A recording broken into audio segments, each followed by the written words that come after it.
Radio Raheem with Kid Chocolate, Peter Quillin. You know, Oscar De La Hoya thinks that I'm you and you're me. Every time I see him, he tries to give me a sign up for a fight, man.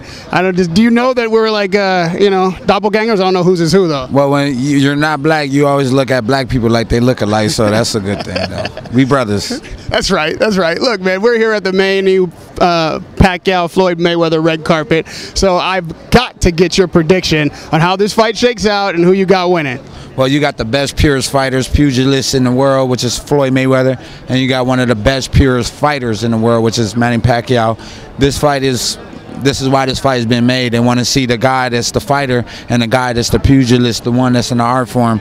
You know, see who can win. And I think I'm a side with Mayweather because I'm from Grand Rapids, Michigan. This right here is the highest level I can get to see somebody from my city do it. And I'm just thankful to be part of such greatness, to be able to be around this and, you know, create my own legacy within itself. So, you know what I mean? But in this fight, my personal favorites don't even matter. It's about the winner, and the winner is whoever's going to put the most in the fight. Well, Floyd Mayweather is not the only reigning champion from Grand Rapids. You have a title yourself. You know, you're respected, you know, as a middleweight champion. Obviously, technically you've given up that belt, but you've got fights on the horizon. Talk to me about, first of all, how you feel the belt defines you, if it does, and if not, then what are you aspiring to do now that you've been willing to vacate? Are you looking to, you know, just tell me what your plans are in that regard. Well, we just gonna say we just gonna definitely keep winning. That's our plan. You know, we up the work a little bit more because we know we on a certain level now that we can't just be enjoying just the fruits all the time, that we got to put some labor in. So, you know, I think when I vacate that belt, I became bigger than the belt actually in that moment, because I've done what a lot of people didn't have the guts to do. Now, I turned down a lot of money, and people will say, yo, he turned down his money. And I feel why people feel that way is because when you never made that amount of money in your life or came close to that amount of money, you would never understand why a person you think don't have money would turn that down. I have a kid, and I think that time is precious to have with your kid. It was a newborn kid. My uncle had cancer. He just passed away, God rest his soul, Eric Munson.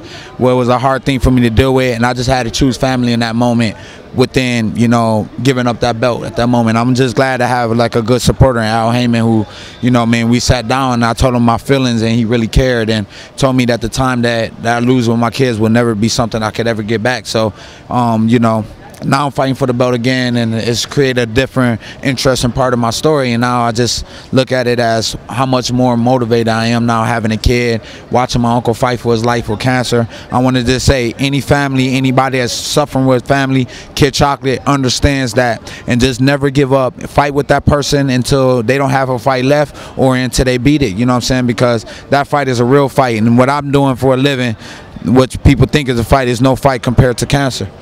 Thank you, man. I mean, it's a hard segue, but I have to turn you to the ring. You're coming up on NBC to fight Andy Lee. That's a huge stage. More people are going to see you fight on that night than I've ever seen you in your career. So it's kind of like a rebirth for you and an introduction to so many new fight fans. What are they going to learn about Kid Chocolate on that night?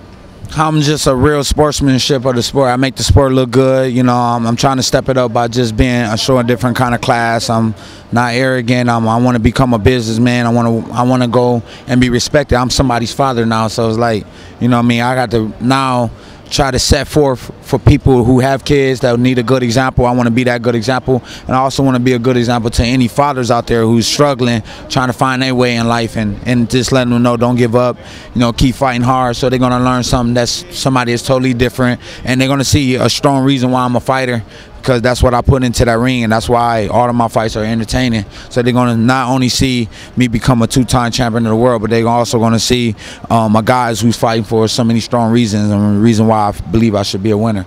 We all saw the debut, you know, Guerrero, and it was a fight that maybe was a little bit one-sided, but these guys laid it all on the line. They left it all in the ring, and that pretty much saved the night.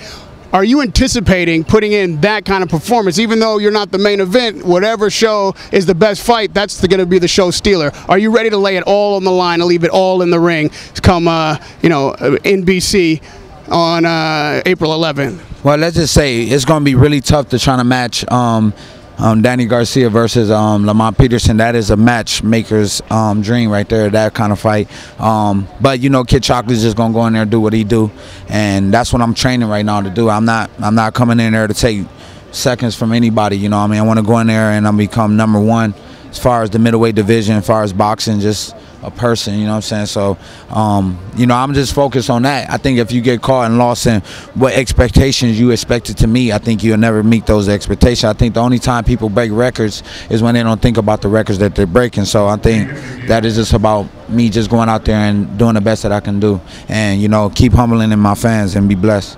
Radio Raheem with Kid Chocolate. Peter Quillin looking to recapture his middleweight title on April 11th in Barclay in New York on NBC. Watch this man, Radio Raheem with Kid Chocolate.